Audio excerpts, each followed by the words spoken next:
Welcome back, everyone. I'm very excited about our next panel. What's your type? Digital health and diabetes. And I'm absolutely delighted to welcome my friend and expert, David Shaywitz, to moderate this particular panel of leading experts in the field. And we really do have an incredibly diverse and thoughtful group of experts to talk us through how we can use the power and the promise of digital to not just sort of support veterans and individuals with diabetes, but to sort of manage it, to detect it, and to prevent it as early as possible. So with that, David, let me put the session in your able hands and look forward to learning from you and everyone on the line. Thank you, Jen. Can you hear me okay? Great. We've got you, David. Well, thanks. Awesome, cool. Thank you, Jen, for organizing what's been a great conference so far. I'm sure this panel will meet the very high bar that's already been set. It's my pleasure to lead what promises to be a really fantastic session now on the application of emerging digital and data technologies to the care of diabetic veterans. The topic is especially close to my heart. My father served as a physician scientist in the Air Force with Wright-Patterson in Dayton. I trained in medicine and endocrinology at MGH and spent the balance of my career in the private sector, focused on the application of emerging technologies to improve the care of patients. And I'm also a lecturer in the Department of Biomedical Informatics at Tarver. I wanted to kick off this session by introducing Dr. Varman Samuel, who hails from my home state of Connecticut, and he's the chief of endocrinology at the Connecticut VA healthcare system and has thought exceptionally deeply about the opportunities and implementation challenges associated with emerging digital and data technologies. It's my pleasure to welcome Dr. Samuel to provide the orientation and context for this session. Dr. Samuel. Great. Thank you so much, David. Thank you, Jennifer, and everybody else at DIME for the opportunity to share what we've been doing with diabetes at the VA. So I'm just going to start.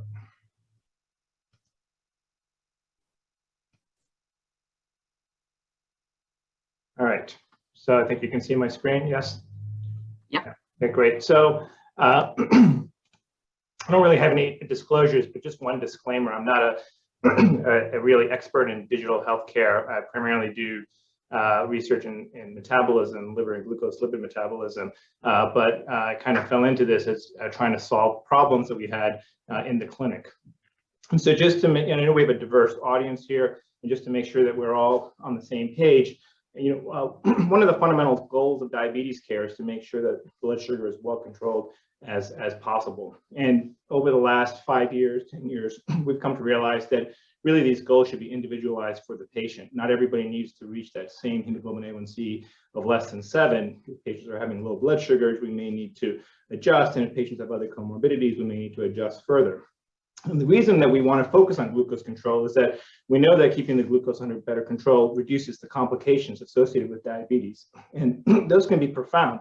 The microvascular complications, such as the retinopathy, the nephropathy, the neuropathy, and of course the macrovascular complications, which lead to cardiovascular disease, that really are the main cause of morbidity for most of our patients. And as we take care of patients, one of the other goals is really to empower patients with the knowledge to manage their diabetes. Patients are only with us for less than 1% of the total time they're dealing with diabetes. Diabetes is a 24/7, 365 disease, and they may be with us in clinic for just 4 hours, 5 hours out of the year. So really, we need to make sure our patients have the tools and the knowledge to be able to manage their disease as well as possible. And then thinking about our healthcare system, we as a healthcare system should really think about strategies to prevent and even reverse type 2 diabetes in some patients. So the management of diabetes has always relied on patient-generated health data. And 30, 40 years ago, this could have been as rudimentary as urine dipsticks. And then we had the development of glucometers, early glucometers, even next generation glucometers, but it's always relied on patients bringing their data to the visit so that we could look at it together and make decisions about how to manage their diabetes. In the modern age, these tools have gotten better. So we have better glucometers that need less blood, and they have Bluetooth capability to link their glucometers with patients' smartphones. We have, of course, continuous glucose monitors that monitor the blood sugar continuously over the course of many days, alleviating the need for finger sticks, predicting lows and highs, allowing patients to take action before they run into problems. And of course, the ultimate in diabetes technology would be the closed loop insulin pumps. These are smart insulin delivery devices that can integrate with sensors, can adjust insulin delivery to really help patients stay in control, minimize hypoglycemia. They all require us to access the data that's on those devices. And over the last 10, 15 years, the solutions that are necessary to access that data have changed. So about 10 years ago, I think nearly every solution was client or server based. There would be programs that are installed on workstations in the clinic, sometimes for servers on the VA, that allowed us to access the data from glucometers. But now, nearly every solution has transitioned to some cloud-based platform. And this has many benefits. So it requires less IT support for installation and updates. It takes forever to get somebody from IT to come down and install a program, and then update similarly is labor intensive. This allows us to have access to the latest version of the manufacturer's software. The manufacturer can push that update onto the cloud and we instantly have it. It allows us to share data between the patient and the healthcare team. So patients can easily share their profile with us. We can see the same data. We can make decisions together. And this last one was somewhat a surprise to me, but was the one that the nurses kept saying was the best result of going to a cloud-based solution is they don't have to print anything. When we had a client or server-based solution, they had to keep printing reports for the doctors to see. Now that everything's on a cloud-based platform, everybody has access to it. They don't have to print anything, which saves them a huge amount of time. There are challenges to the cloud-based solutions, though. And broadly, these are considered software solutions or abbreviated as SaaS solutions. So the approval for cloud-based solution in the VA environment can be difficult. And then data can be fragmented. So there are many different manufacturers that we partner with. Each one has their proprietary solutions. And so you can have data residing on many different platforms without any kind of unitary view. So access to PGHD in the VA environment is especially concerning. So the security concerns are significant.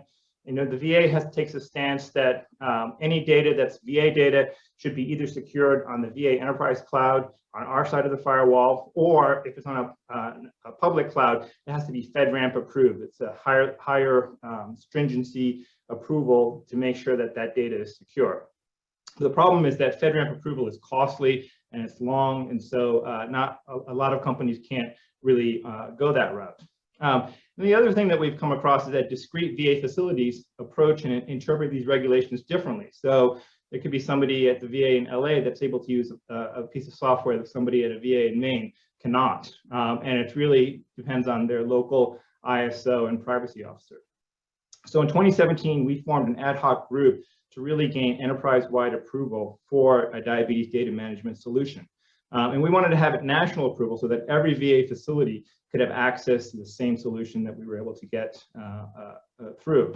The challenge was that there wasn't any clear roadmap for this type of grassroots effort. At that time, cloud-based solutions really had to come from an acquisition mindset. So somebody would have funds to buy something, and then that would come from top down to the bottom. This was a bottom-up approach where we had facility level clinicians who really wanted to get a solution and then trying to push that up through the chain. And so really we're stuck in an alphabet soup of processes and standards, meeting with BSD, ISSOs, having to do Viper applications, making sure we're FSMA qualified, looking at SAS and IASS, et cetera. So it was really kind of an arduous process. But we caught some lucky breaks along the way. So I think in late 2018, OIT, the Office of Information Technology, formed a team called Project Special Forces that was really specifically tasked with approving cloud-based products. And so we were lucky that happened at the same time that we were trying to get a solution across. The second lucky break that we got was the recognition that PGHD is really distinct from VA data. So the VA provides patients with devices, but we don't own that data. The veterans really own their data, and they can do with their data as they choose. If they wanted to put it on a cloud-based platform, that's entirely up to the veteran. If they want to share it with us or with a community provider, again, that's entirely up to the veteran. And so this recognition allowed OIT to consider that applications that primarily collect and report PGHD may be considered as having no VA data. And so in 2019, we were able to get approval for this solution, Glooko. It was, I think, the first clinical application that was approved in the SaaS marketplace for OIT. And since then, there have been a couple of more diabetes solutions that have been approved. So Tandem's T-Connect, Dexcom Clarity, and LibreView Gov. LibreView Gov takes a slightly different approach. They actually got FedRAMP approval. And so we're actually able to put data onto this Gov version of the LibreView application. So just to review this specific solution, there are actually two use cases that we can use. One is a clinic-based transmitter for in-person visits. So patients come to our clinic. We have a transmitter that connects over the cellular network and not the VA network. And this engineering design really allowed us to consider that this data still remains distinct and apart from VA data. So it never traverses the VA network. It goes directly onto the Glooko cloud. The second solution was this remote patient monitoring solution. So patients can put an application on their phone. That application can connect to their diabetes device. And then that data is uploaded to that patient's Glooko profile, which we then can see on a clinic account. And some of these connections are cloud to cloud. So if the patient has a separate Clarity account, Glooko can pull that data from Clarity and display it all together, again, as a unitary interface. When we first started back in December 2019, we were primarily using the in-clinic uploads in the blue bars. You can see that the number of remote patient monitoring visits were really quite low. But with the COVID pandemic, as the COVID numbers rose and we all went into shutdown, there was a dramatic increase in remote patient monitoring use. And every site that participated in this pilot said to me, we're so glad that we have this because now we can still take care of our patients in a meaningful way, as opposed to having to have them call us up and just try to read glucose numbers over the telephone. We can actually see the data, we can make meaningful changes. So these were, great successes, but there are still some challenges remain. One of the foremost concerns is data security and integrity. So we need to make sure that whatever solution we use safeguards that data and ensure that vendor that we participate with respects veteran data ownership and privacy. We also want to make sure that data is high quality data. So if we're getting that data from an FDA approved device like a glucometer or CGM, we feel pretty good about that. But we can also get data from Fitbits or other smartwatches, and the quality of that data may not be of the same caliber. We want to try to minimize data fragmentation. Data aggregators are great, but they have broad but not universal compatibilities. So for example, Glooko has two large exceptions. One is the Medtronic pumps, and Medtronic is probably the largest player in the pump market. And then Libre devices, at least in the United States. I think in Europe, they can access the data from Libre. Ideally, we want to be able to collect this data into a central patient-generated health data database on the VA side. And that's still somewhat of a work in progress. I think it's important that whatever vendor we work with also be able to provide the necessary technical support. It should be robust and accessible. It should, hopefully have a single call resolution type mindset, because when patients call, they don't want to be given a ticket and wait for somebody else to call them back to try to troubleshoot, which could be that could be a simple problem. And we don't want to put strain on clinical staff. As it is, our nurses do a tremendous amount, our physicians do a tremendous amount, but to troubleshoot somebody's access to some type of digital solution can be challenging. We also need to think about how to manage the data that's coming in. So once you connect somebody, that's great, but it's a tremendous amount of data that's coming into us, in addition to everything else that we're getting from patients, including secure messages and phone calls, lab tests. And so there needs to be, I think, some type of best practice to handle this influx of data. And then finally, as other people have said on the symposia, a robust way to integrate this with data that's in our EMR. So combining somebody's home glucometer readings with their medication use or their hemoglobin A1C, so that we know we can try to marry the two together to get a more holistic view of how patients are doing.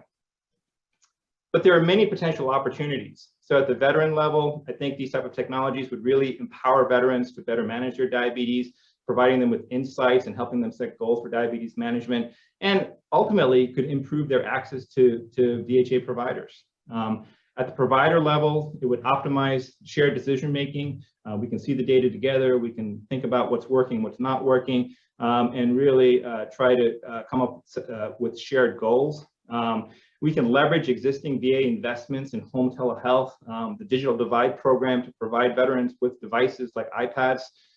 We can leverage the clinical resource hub, which really allows a central VA facility to reach out across the VISN and across the country to provide care to under-resourced facilities. And then maybe imagine asynchronous care models.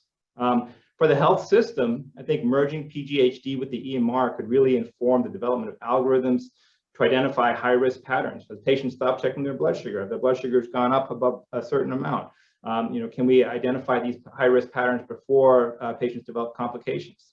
I think there's also needs to be work in validating PGHD for quality metrics. Right now, we're using hemoglobin A1C, blood pressure monitoring, things that are measured in the facility. But why can't we use PGHD? If the device is of sufficient quality and the data has been validated, maybe that could supplant existing quality metrics. And then integrating multiple types of data together. And one dream for us is really to think about whether or not we could use existing weight management strategies that we have at the facility remotely. So, as opposed to having patients come down here for weight management sessions, can we deploy this remotely? We have all the devices to capture glucose data, weight, activity. It's just a matter of putting it all together in a single platform to really help patients manage their diseases together. And then, as has been iterated multiple times, throughout the session, including with the keynotes earlier this morning, how can we demonstrate value to the veterans in VA?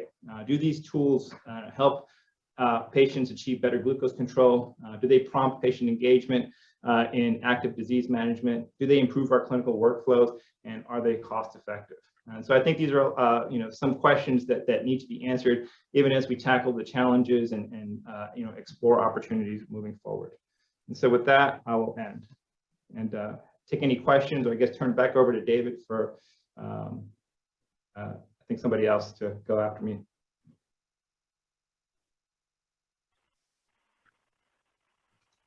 Great. Hopefully my video is here. Great. Thank you so much, Dr. Samuel. I couldn't imagine a better, more specific overview, and I look forward to getting to these topics in the panel.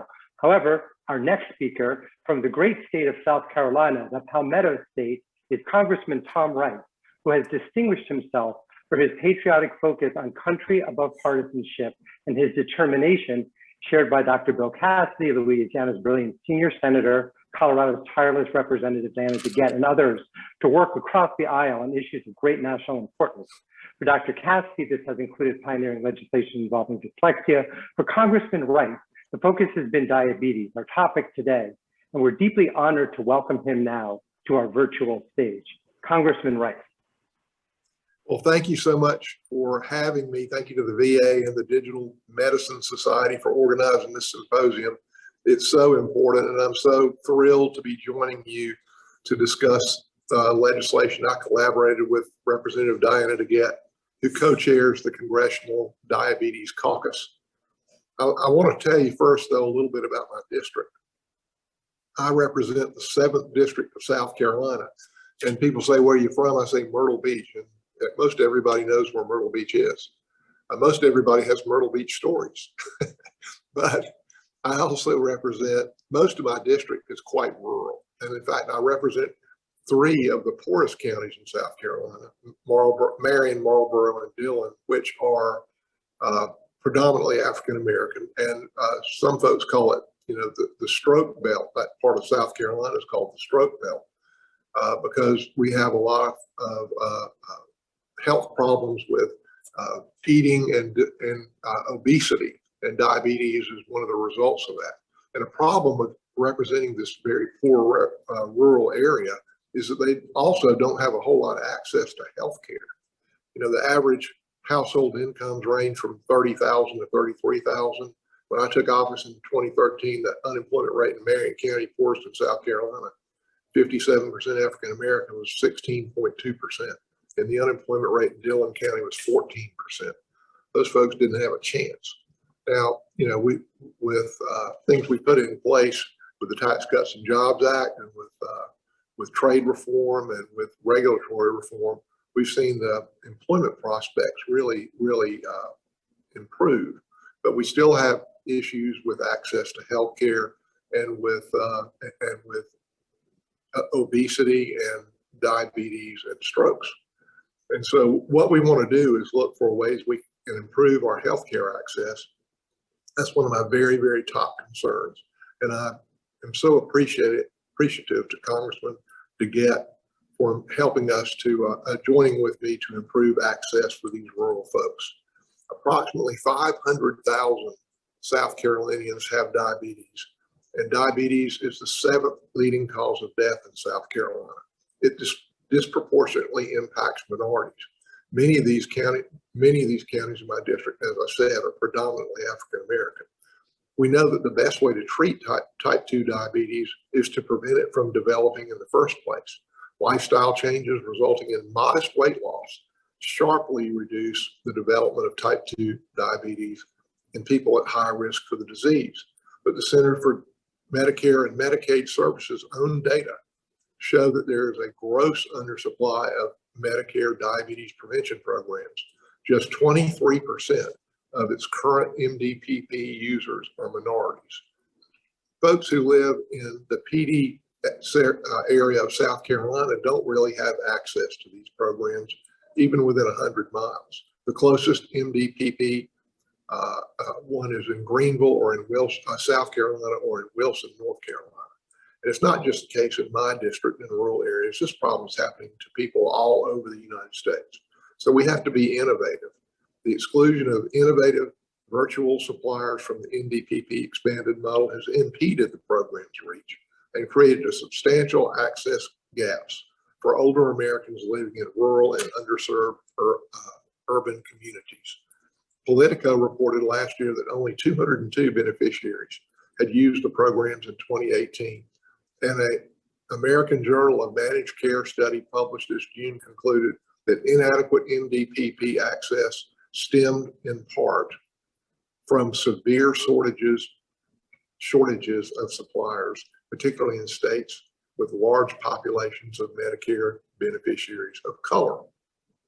The COVID-19 pandemic has highlighted and exacerbated these access barriers, but regulatory flexibilities remain limited.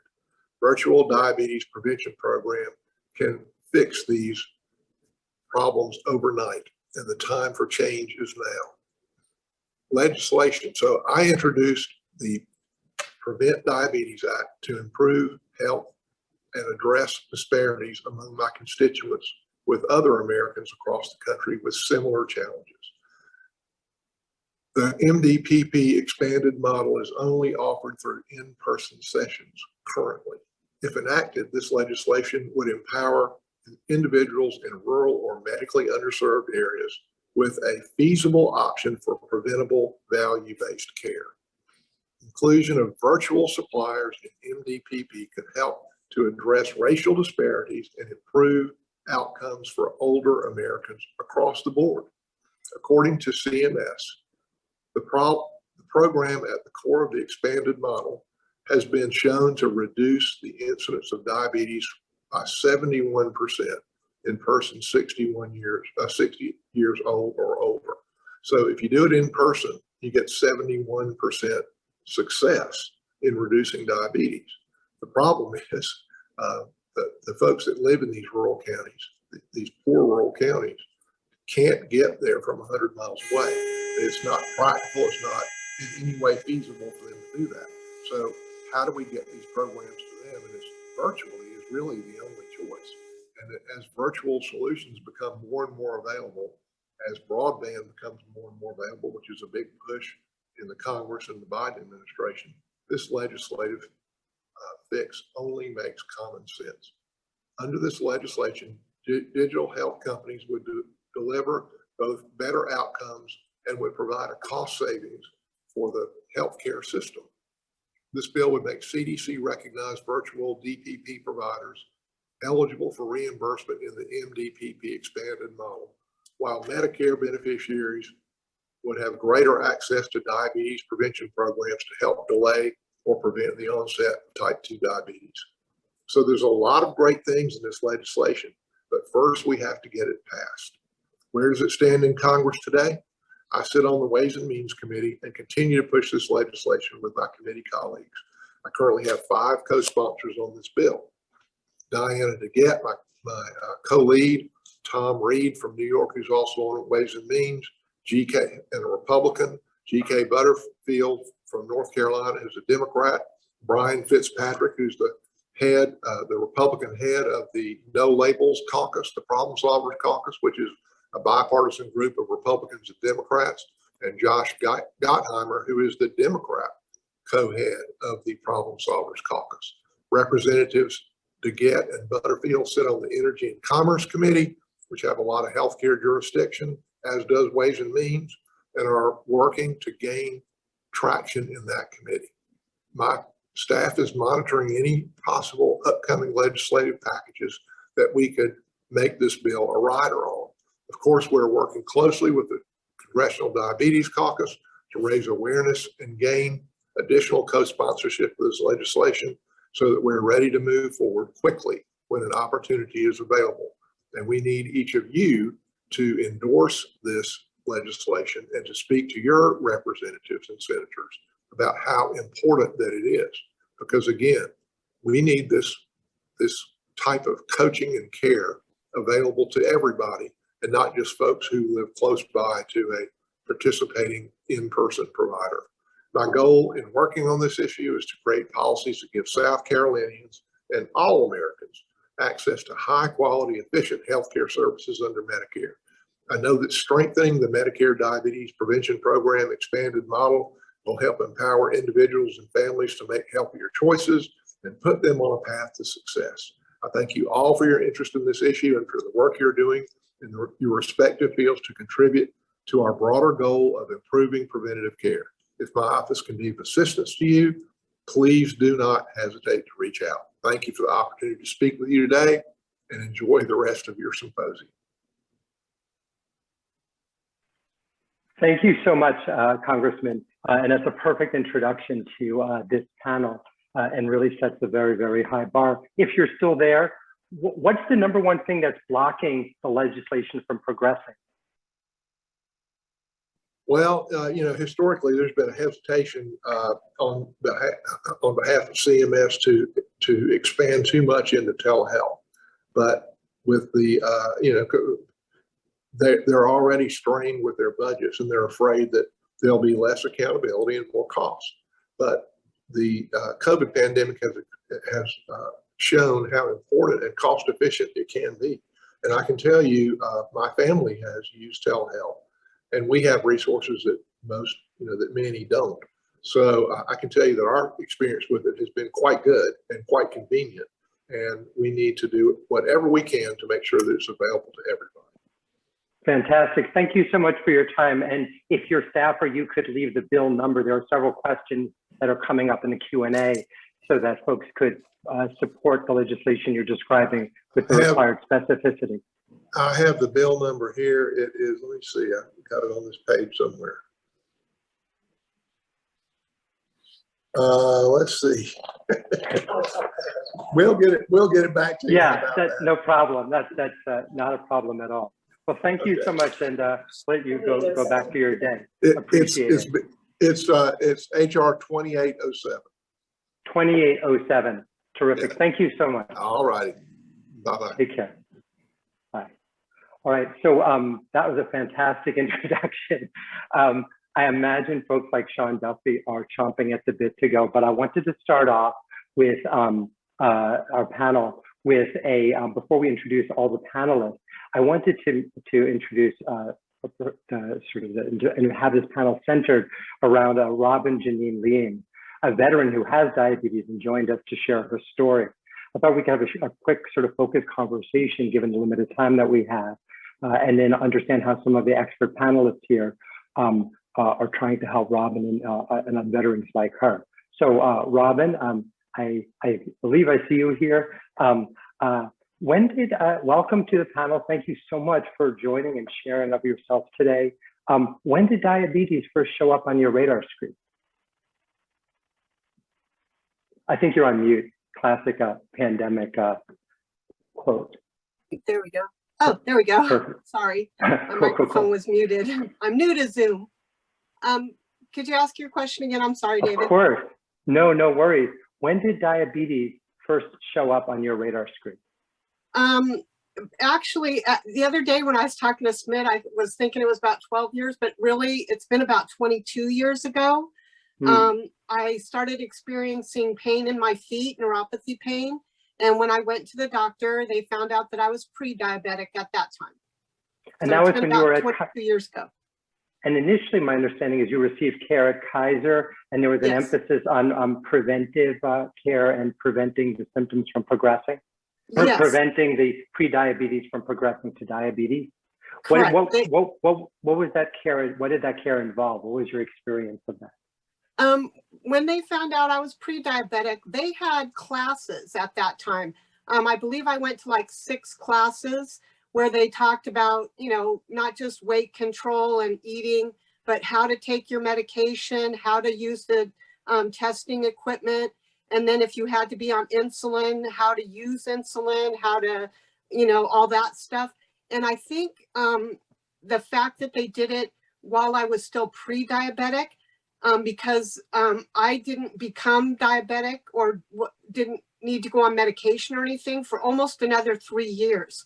So I think it was helpful to have that education process as soon as they found out I was pre-diabetic. I think that maybe helped stave it off a little bit for me. Right. And then you've described your transition from, I believe it was from Kaiser to the VA. What was that transition like, and how are those two experiences of care different? Actually, it was pretty seamless. The VA and Kaiser are similar in that if a doctor needs you to go get labs or anything like that, they just order it and the appointment gets made through the same system. I have friends who use like PPOs or an HMO, where then they have to wait for the insurance to come back and say, oh yeah, it's okay for you to go get labs and stuff. So actually between Kaiser and the VA, because they were similar, I didn't have very much of a problem. Even the meters and the type of medications I was receiving were the same. So for that, it was actually pretty good. And I understand that one of the an important aspect of your experience is the need to customize care to each person, and that there's to recognize the limitations of one size fits all approaches. Could you expand on that? We all learn differently. When my kids were little, I used to volunteer at their elementary school a lot. And so you realize that some people learn visually, some people learn by reading a book, some people learn by getting instruction from somebody else. And I think as adults, we don't necessarily identify that in ourselves, or maybe as, a doctor or nurse as a patient, and direct the patient to learn, to get the information the way they learn. So, and some of us humans as adults, we don't know how we learn. So I don't know how we fix that, but, maybe that's some having the different ways to get the information to people based on how they learn. And that meets you where you are. And then you've also described the importance of sort of tracking your data and of the value of measurement to sort of help you adjust and to respond to your condition. What could you amplify on that a little bit? One of the things that I was talking to Smith about ahead of time was that I have the Podimetrics smart mat that I stand on for my feet every day. And so that sort of really gets in my head about taking care of my feet because I'm doing it every day. But Right. for some reason, when I'm checking my blood sugar, you know, back when I first became diabetic and I was checking my blood sugar, you're real invested in it and you're paying attention. But as time goes on, you start, you know, you get it in your head, oh, I know what I'm eating, I know how I feel, and you stop checking it. You go to your doctor visit and they say, what has it been? And you're like, oh, it's been 105, it's been the highest it's been that. And you may not have actually checked it for months because you get it in your head that, So I think somehow we need to help patients be accountable to themselves in the long term, because we all start to just say, I know what I'm doing. I know my stuff. And so it starts to fall off. And so one of the questions that that you guys said was, what was a barrier or challenge that I've had on a day-to-day basis? One of the things that I thought might be helpful, back in February of 2019, I had a gastric bypass. So I am no longer on any kind of diabetic medication or anything. So because I've lost all the weight. But in the process of that, I've learned that the weight isn't going to stay off if I didn't fix this. And that is very much the case for the diabetes or whatever kind of thing that you're addicted to, because clearly the food is what you're addicted to, that for most of us that have type 2 diabetes, that cause the problem. And if we don't fix that, you know, we're all just going to be diabetic. So I feel like maybe if there's some, and it doesn't necessarily need to be doctor or even, it just needs to be like even patient facilitated, maybe once a quarter, that we have a group thing that we have to check in with each other and say, this is what's going on with my diabetes. Like a group thing that they do for mental health check-ins or like move programs for weight loss. But this is so fantastic. Yeah, this insight and this perspective is so important, and it certainly resonates with what, you know, my own experience when I was providing care for patients, and certainly what folks would talk about, and I don't think is heard as much as it needs to be. So with this context, and we're getting all these comments online about your fantastic insights, which I would strongly endorse. I'm going to do this quick around the horn introduction on my end, and then I'm going to. I feel like Sean must be like, you know, just eager to jump into so many of these topics, from the DPP that was discussed by the Congressman to the role of prevention. There's so much here, and then many other panelists as well. So to start off, we're joined today by Duffy, who's the CEO of Omada, a population health company that was originally developed for the digital implementation of the DPP program. I remember having a discussion with him on almost the exact topics the Congressman was talking about, including the reimbursement challenges a decade ago. They're like one of the granddaddies in their 10 years or so of the digital health. They're actually an established player now. Russ Johannesson, the CEO of Glooko, is a diabetes health data platform that seeks to unite diabetes-related measurements. We heard on that discussion in the excellent keynote, and provide better and more informed care to diabetic patients. We also had a shout out to Jon Bloom's company. He's the CEO of Podimetrics, a mat-like device, a smart mat that you were talking about, Robin, and it's used by to detect blood flow in feet for like an early warning system for diabetic foot problems. Marc Taub is a VP in diabetic care at Abbott, a small little player with a market cap over $200 billion. They are obviously a major, long-established player in diabetes monitoring and many other areas, advancing innovations that include their continuous glucose monitoring, CGM capability that can help patients optimize their total time in the ideal blood glucose range.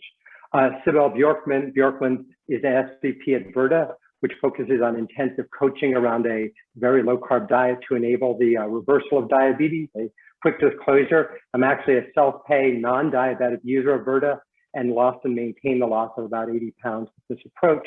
And finally, we're joined by Michelle Tarver, a physician scientist, practicing clinician, and a leader at the FDA, focused on the application of emerging technologies. And I'm really excited to hear what her perspective in particular on some of Congressman's perspective that there needs to be sort of a more flexible regulatory approach. But as promised, Sean, all that talk about the DPP, about monitoring, the need to reimburse virtual, talk to me, bro. Well, it no doubt made me smile. And David, it brought me back to when I think we first met, which was at a WeWork. Omada was 6 people. I wasn't going to say that, but yeah. You were in our offices, and we at Omada shared a vision that really, in order to properly scale diabetes prevention programs, there had to be a digital-first approach. Frankly, thanks to the practical realities and the access challenges that were going to happen in an in-person setting, because it's clear that with these sorts of interventions, you need the longitudinal day-by-day support, accountability, camaraderie to get to an outcome, which is tougher to do in an in-person setting. So it warmed my heart to hear Congressman Rice advocate for the Prevent Diabetes Act. I think it's no doubt an incredibly important piece of legislation. And can really transform diabetes care. So honored to be on the panel here. As David teed up, we specialized originally in diabetes prevention, later expanded into type 2, in addition to a number of other virtual first care areas. Great. All right. Well, thanks, Sean. We'll look forward to your weighing in more on this. Russ, one of the issues that came up both in the first talk and also along the way has been the challenges of integrating and both collecting and integrating in a way that appropriately respects patient privacy, all of these different data. Could you describe how your company is approaching this challenge, Russ? Sure, absolutely. Thanks, David. And thanks, Dr. Samuel, for a great overview of some of the work we've been doing together over the last couple of years as well in the VA. Yeah, absolutely. Privacy and security is a huge, huge issue. And it's one that I think sometimes can be a barrier, in particular with the implementation of digital health solutions, especially ones that are newer and maybe not as mature in the market. The investment in particular for startup companies to make in things like privacy and security is a big. And we've been around for a while. We've made those investments in things like High Trust and Privacy Shield and all of the appropriate ISO certifications, et cetera, to make sure that we can able to do that. It's interesting. While it's such a bar that everyone needs to meet to be able to handle data securely.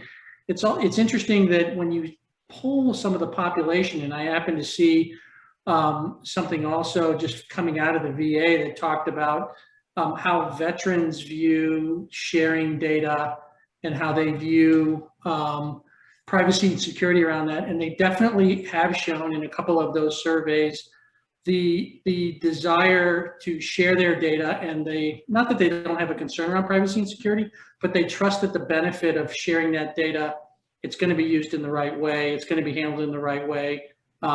It's going to be to their benefit to do that. That's a trade-off and a risk that I think sometimes out there in the world, in particular, the commercial community, tends to be a view around privacy and security that patients won't share their data. But I think with the appropriate safeguards in place and with the appropriate explanation of exactly how that data is going to be used and those safeguards in place, people are willing to share that data for the benefits that they get out of using those tools. Russ, one of the things that was brought up in the initial talk is while you guys many folks share data with you, there are some hate to say bad actors, but we'll say bad actors who aren't. And I was thinking Medtronic actually first in the last session where should probably teach their marketing people how to pronounce the name of the next FDA commissioner. I thought that was one point. But two, what's the deal? How come they're not they're uniquely standing out in not sharing data on your platform? Sure, and be careful, David. I think you got Marc on the phone here. You just called him a bad actor. I think you got to be careful. Just kidding. Marc's at Abbott. Marc's at Abbott. I know. Abbott is one of those that I think is not sharing data in certain ways, and I wouldn't call any of them bad actors. I think there's different philosophies around data data ownership, data interoperability, and it's a key issue across what we're all trying to accomplish here. We feel very strongly that the data is owned by the patient ultimately, and the patient ought to be able to direct how that data gets used for their care. We have a device agnostic sort of universal solution that integrates with over 95% of the devices that are out there in the world to treat diabetes. That's insulin pumps, continuous glucose monitors, blood glucose meters, connected pens, everything coming in. There are a few players, I think Dr. Samuel noted Medtronic and Abbott with Libre, which have more limited views on how that data is shared. They believe, and they're promoting more of a closed loop system within their solutions. They offer a different way of connecting that is not universally compatible, but within their own ecosystem. Our view has always been that we think giving patients and providers full access to that data so that they can share it in an interoperable way and see a whole patient view, because many patients use multiple different devices from different manufacturers, and the ability for a care team and a clinician and a patient to see all of that view in a single integrated patient level view, we think is really important. I think for business reasons, some others don't see it the same way. Yeah, and in fact, this is a universal, very, very common problem in medicine. It's classic in ICUs, for example. They're basically two families of devices, totally immiscible, just classic. So someone who, I don't know if she's in a position to force a change, but if she's thought about it incredibly deeply, Michelle, there are so many topics that were brought up that I was wondering what your perspective was when the Congressman was talking about some of the regulatory challenges, the need for sort of more flexible regulation. I know you've also thought a huge amount about the need to center development around patients and keeping the patient's perspective and their data in mind in terms of developing technologies. I also would be interested in your thoughts. I mean, this is a maddening problem that this is a specific example of a more general problem where basically large players want to be like Apple, more or less, where they're like, you know what, we're going to have a closed garden. It's really nice in here, but we're not going to share data because it's, it's kind of in our, their business model is not doing that. From a regulatory perspective, is there ways you can, how do you view this challenge, Michelle? Well, you've definitely loaded up the question for me. A lot. You're welcome. Yeah. I'll start first with the concept of data sharing, and we have a patient engagement advisory committee, which is the only committee like it at the agency that is comprised solely of patients, caregivers, and patient advocates. And we spoke specifically about the sharing of patient-generated health data, of which a lot of the data collected by continuous glucose monitors and other devices used in the management of diabetes would entail, as we heard from Dr. Samuel earlier. And one of the things that we committed to do is reinforce the importance of open data sharing, as that is a principle of safe use of medical devices. We put a statement forward that we support open data sharing to patients so that they can have the data that's being collected by their medical devices. And there's a guidance document that we've issued about that, giving patients access to the data that's being collected by their medical devices. So that is something we have made very public and have come forward with. In terms of regulatory framework, what do you do when shame? What do you do when shame doesn't work? Well, I would say that we're an ecosystem. We all work together and partner together. And I do think that we should work together in order to figure out solutions that will help ultimately the patients that we're all trying to help. As we heard from Rob and Janine, she spoke specifically about the importance of the whole ecosystem helping in the management of diabetes. And so I do think that there is a role for all of us to work together as interested stakeholders to help advance and promote health. And one way to do that is by figuring out solutions that respect intellectual property, but at the same time advance health outcomes for patients. You were starting to say, I didn't mean to interrupt, about the regulatory framework as well. Sure. I mean, I think you all may have heard our Center Director, Dr. Jeff Shuren, has spoken quite a bit about the importance of agility and flexibility in the regulatory frameworks, given that digital health technologies evolve and iterate at such a rapid pace that they don't fit within the structure that a lot of our regulatory paradigms were initially grounded. And as such, we are looking towards innovative ways to approach that. And you might hear more about that in the subsequent panel, so I don't want to steal anyone's thunder. But I would like to talk a lot about the importance of developing technologies with the patient perspective in mind, understanding, and we've heard all throughout the day, the importance of including the patient in the development portion of the technology, in the implementation, even the usability testing. You know, in diabetes, I'm an ophthalmologist by training, and in diabetes, vision loss is a significant component. Are the user interfaces designed in a way that it takes that into account? And the dexterity and other elements that may impact the ability of patients to use their devices. So definitely including patients in the process from end to end in a very deliberate and intentional way is critical for us to really develop solutions that meet their needs. Thank you. Cybele, I know that you've had extensive experience or increasing experience working with the VA. Can you share some of your experiences? Sure. Thanks, David. I'm thrilled to be on the panel because I think the VA actually has a really great story to tell about its innovation in this space. At Virta, we've been working with the VA for 2.5 years to help veterans reverse type 2 by normalizing blood sugar through nutritional therapy and advanced telehealth. We're a remote specialty care clinic that relies on digital health tools to make our treatment available irrespective of location. So our protocol is safe, effective, evidence-based with peer-reviewed data and validated outcomes. And the VA leaned in to become our first federal government program to really pursue reversal for type 2 patients. Outside of the VA, we have programs that reverse prediabetes and obesity, and we provide diabetes management for patients not yet ready to reverse, but really we're focused on reversal here at the VA. Eligible veterans have to be diagnosed with type 2 and on at least one medication, not including metformin.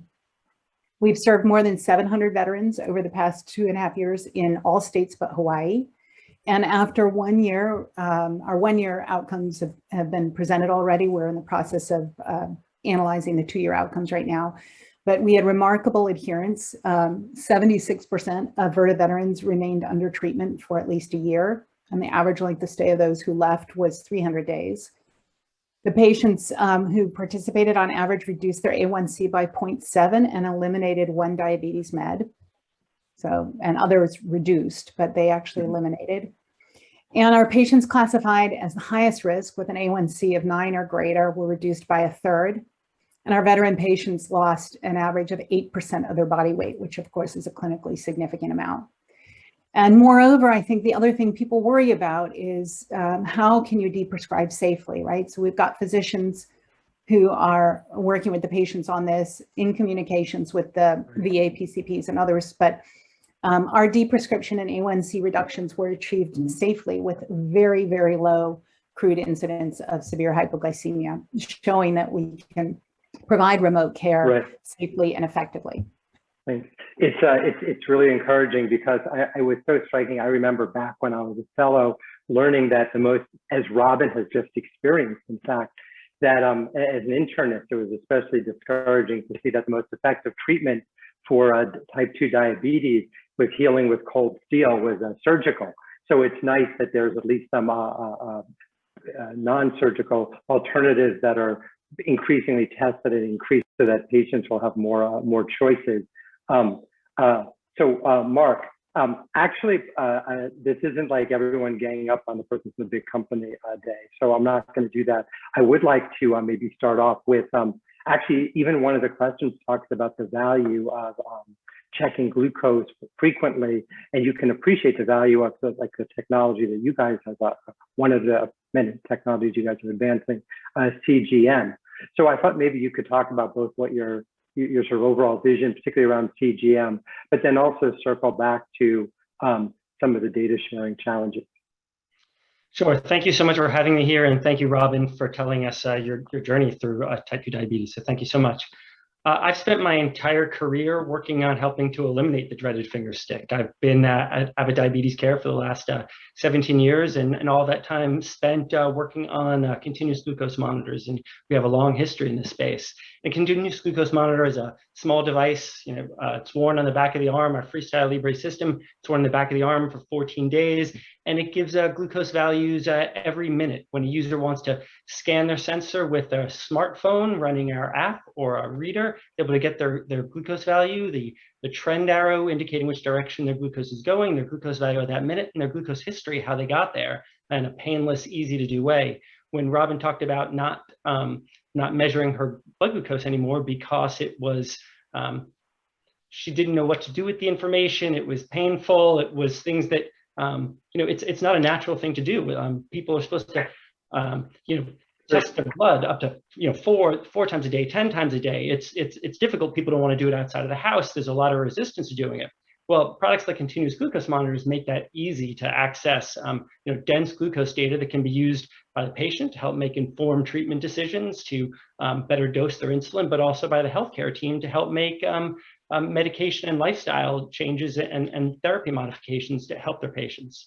And at Abbott Diabetes Care, we're committed to getting this data into the both available to the patients. That's how our devices primarily work. They're seen directly by the patient, but as well as into the caregiver and healthcare team's clinical workflow. That's why we developed products like LibreView, where it's a cloud-based data management system where data from Libre is able to be seen in this cloud-based data management system. It's why we developed apps like our Libre Link app, which goes directly from the phone automatically up into LibreView and then to Libre Link up, where a caregiver or a loved one can see the results in real time as the user's receiving that data.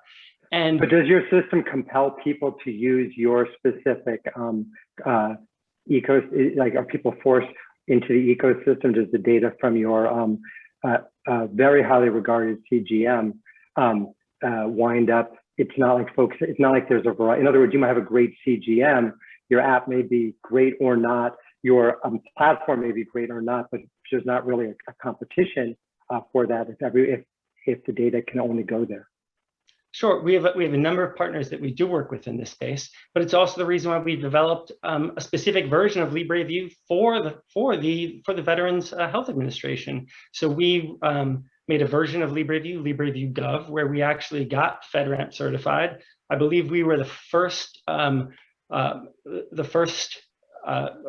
software as a service to achieve FedRAMP status, sponsored by the VA, where we have where we're a moderate level of security. Yeah. So I think we've shown the value that we place on making sure that the patient data is available within the hands of the caregiving team. We're also working to put patient data into the EHR. We've recently announced first of its kind working with health partners and the International Diabetes Center to get Libre data directly into the EHR to help manage diabetes. Thanks, Marc. So before we get to the audience questions, which I'm going to get to in just a few minutes, I thought maybe we could wrap up. I want this section with two different folks. First of all, Dr. Samuel, having listened to all of this, I'd welcome to see your sort of integrated assessment of what you've heard. And then before we go to the audience questions, I'd really welcome Robin's perspective on what she's heard as well. So yeah, I mean, I think everybody that's has spoken kind of reiterated a lot of the points that I raised. I'm literally going to see a patient within an hour who had a gastric bypass. His diabetes has almost gone away. He wears a LibreView. I just looked at his data this morning, and we have some points to kind of iron out as why his sugars are spiking at certain times of the day. So everything that has been discussed, it's happening in real time. It's going to directly affects me. I think having data integration is critical. A lot of us who are clinically active live within a certain EHR environment. So for us to leave CPRS and go to another platform to view data is somewhat disruptive in our workflow. I think the ability to bring all that data within our EMR, which is CPRS or Cerner, would be critical to kind of help smooth data access and use that data for clinical care. Terrific. By the way, I really appreciated your overview. I thought there were so many different points that you raised, and I kind of feel like every startup should get a hold of your slides. And before they sort of say, we're going to disrupt and democratize and everything else they're going to do, I think they should read and learn your 10, 15 slide deck and make sure that they have a thoughtful perspective on it. Before we go to Robin, I wanted to talk to Jon, the CEO of Podimetrics. And in a sense, I think I may have skipped over him because his company has come up so often. I feel like he's almost been represented by proxy, but let's hear the real thing. Jon, I want to talk, your Podimetrics has come up in many contexts here as a solution or as an approach to for preventive care that seems to have worked really well for Robin. What was striking to me is not only in the data that it brought back, but in the reminding her by being so simple, where you get up and you step on this thing, of the importance of thinking about it as well. So Jon, your perspective?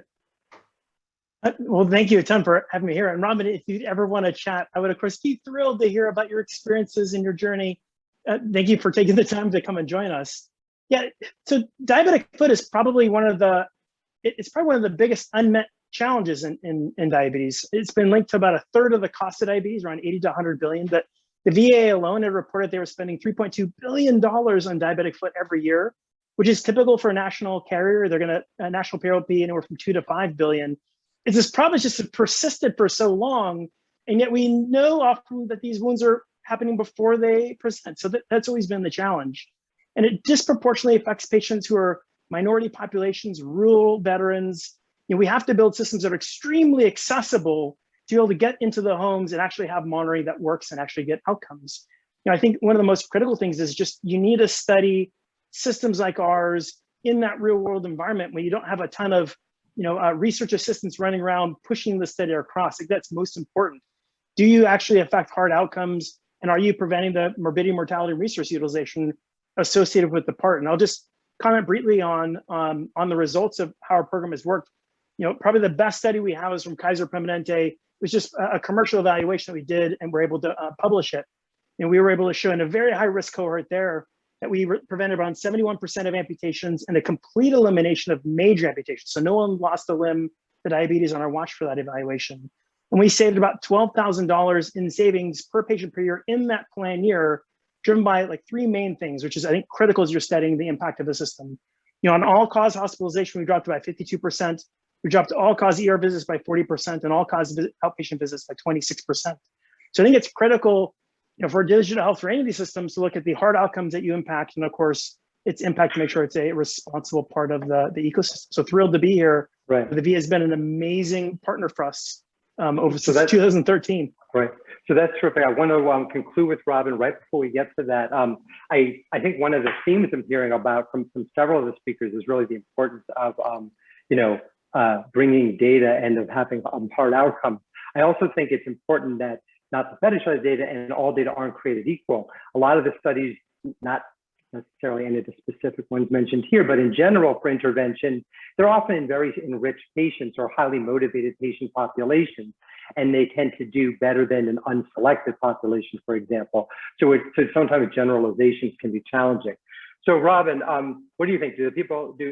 Are folks kind of getting it, kind of not getting it? Are there points that you would have liked to hear more about that folks should get to in the next Q&A?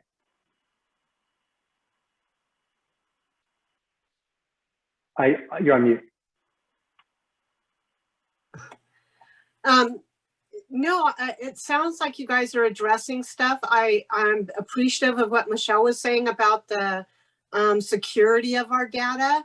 I also feel like the risk outweighs the reward, but of course, that's stuff that needs to constantly be monitored. And as far as like Jon was saying about the smart mat, and any technology that sort of follows their model, that personally for me has worked wonderful. It has helped me immensely to know that there might be something going on in my feet. So thank you, Jon. But other than that, no, I think you guys are doing good. I really appreciate this format, and great. I know that staying in contact and that accountability for the patient for me is something that would be very important. because being human, I'm like, yeah, you know. So that accountability thing, and doing it in this format, as long as people can understand how to use it. I consider myself to be about 50% technologically savvy. But I think a lot of people my age and older are not. So it's difficult for them. And they might need like one-on-one instruction somehow in order to learn how to use the technology. So That might be the biggest obstacle. That last point that you're raising really connects beautifully with several of the questions that we've gotten from the audience, which I would distill down into saying you phrased it in a much more thoughtful way, but the way I think it would sort of almost distill into a formality is the last mile problem. There's all this, you know, we say in Boston, wicked cool tech, but then how do you distill it down into something that is customized and suitable for each of the individual people who you're trying to deliver it to and who are trying to benefit from it? Are there any, we don't have to go in any order, are there any folks who want to just shout out and weigh in on this sort of last, how you're thinking about this last mile, so this cool technology that's being developed ultimately finds expression in the care and treatment of patients like Robin? Yeah, maybe one of the things I'll chime in on, in the work that we've been doing across the 14 centers in the VA with Dr. Samuel, we've found exactly that and it wasn't the way we started through the process, but we've learned over time that it really does require kind of a white glove service for helping people on board and understand and get ready to go, which seems very counterintuitive to a very tech-enabled kind of solution. But the initial components of getting people onboarded and being able to effectively answer their questions, there's a lot of education. So like a technology Sherpa, right? Like Adobe had somebody like that at one point, I think. Marc, I know we just have so many people. I want to kind of get everyone to weigh in a little bit. I felt like you were about to weigh in as well. I didn't want to cut you off. Yeah, absolutely. We spend a lot of time on human factors, designing, you know, these devices from the very beginning to be easy to use by patients. How do we think about how do they hold the device in their hands? How do they interact with the UI of the reader and the phone? And it's the reason why, you know, these devices have become so easy to use and insertions become so easy to use that patients accept them. And it's the reason why there's 3.5 million users today on the Freestyle Libre system. Michelle, I know you think about this from every possible perspective. What's your view of this last mile challenge? I think it's important that we remember that we have diverse patient populations that may be at different levels of digital health literacy, and having those navigators that are frequent touch, high touch, that recognize the cultural experience of those people, I think is really important. And not considering that in the delivery and implementation, I think will really impede uptake and not lead to the goals that we're all hoping to see happen. I also saw a question about how do we get there. One thing I did want to applaud, and I know Jen Goldsack is leading one of the collaborative communities on how we can bring some of these digital health technologies and to address some of the underserved patient population's needs. So I do think working collaboratively across the ecosystem, not leaving any of the stakeholders out, but understanding they were all critical elements in advancing change is important. So I want to applaud Data CC, which I know is one of the collaborative communities trying to champion this particular topic. Cybele and Sean, any other final comments on this as we're running out of time? Yeah, I'll share an important perspective that companies need to design technology that's easy to use, not just hope that people can use technology. My mom, I kid you not, is famous inside Omada because I always tell our teams anything we design has to pass the Sean Duffy's mom test. And my mom is just fine opening an app, getting a website. But if I ask my mom to pair a Wi-Fi scale with her home network, she's calling me. So it's an orientation per Marc's comments. You have to really think deeply about the user, you know, human factors, the user experience, and allow tech to be very, very simple in order to enable broad access. Wow. I'm going to get Cybele, and then we're going to close off with John, because I think that his device, the thing that even your mom could figure out how to use, where you step on it, assuming the pairing is automatic. But Cybele, I wanted to get you first. Go ahead. I was just going to, piggyback and say, yes, I like the Sean Duffy mom test. I think that's something we could all keep in mind. And just really, it is the beauty of digital health that we're going to take together, all of us as innovators and everybody else who's looking to solve care in the 21st century, the best use of tech with our human clinicians and patients and figure out how to scale appropriately so that you can get the human interaction where you need it and use tech to support where you can't. But it goes back to what Robin's saying. My notes are listen to Robin and build the trust and rapport and identify the value to the patient, because it's got to be important to them in order to change, and then keep supporting them and moving through it. And you can do that through tech, and you need humans as well. John, I'm actually going to give you the last word, because I know that your company is particularly focused on accessibility issues. It's huge. It's funny. I also use the Jon Bloom dad test. He's a veteran with diabetes, and he still has a VCR at home that's blinking midnight. And if he ever gets a Wi-Fi error, he's going to call me, or he doesn't call. It's just going to stay disconnected. So it's like identify all the gaps where things could break down. My daughters are pairing is a fail available point. too, yeah. Yeah. No pairings. It needs to work out of the box. It needs to have cellular connection. It was a big part of figuring out how to get to this patient population who often can't afford internet. A lot of these things that we think they would have, or a smartphone, it has to work in every home. So it was a huge part for us, and clearly for everyone on this panel, it's such an important work for us to make sure that we're getting accessible technology to the patients that need it. Wow, well, that's fantastic. It's really inspiring that there's so many people who are focused on this. And the other thing that's it's real life. The other thing that's really interesting is, having been in this space for, like Marc, as Sean will say, over a decade, it's so great to see that folks are so much more grounded and are, dealing with the real problems. Again, Dr. Samuel's overview at the very beginning, I really just can't overemphasize I thought it was an excellent overview of the challenges that the field faces, and that's to focus on really on folks like Robin, and really making sure, because there are so many great ideas that, I can't say how many pitches I've heard where people have, oh, here's some great technology, and no one's thought in the sufficient depth about how someone's actually going to use it, about whether it's John's dad or Sean's dad or someone's or patients like Robin, about how it's actually going to work and really solving the last mile challenge. So it seems like there's definitely some areas to go in terms of walled gardens and data ecosystem. But I'm so grateful that there's so many fantastic folks working, hopefully relatively collectively, on these important problems to improve the care of veterans and all people. With that, I'm going to turn it back over to Smith, I believe, or to Jennifer, and give us further guidance. Fantastic. Colleagues, this was an absolutely tremendous panel. Robin, you focused our attention right from the start here on the most important person in all of this, the patient. Really appreciate your remarks. I was delighted Congressman Rice could get on and share his bold vision that he shares with Representative DeGette for the Prevent Diabetes Act. David, Michelle, Marc, Sean, Russ, John, Varman, Cybele, absolutely tremendous. And I think what you've done so nicely is not sort of think about the technologies as sort of point solutions, right, drawing from our previous session, but really thinking about a suite of tools, a holistic approach to care.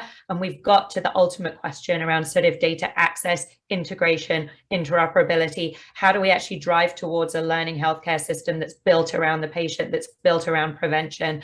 That will be the topic for our next session after the break.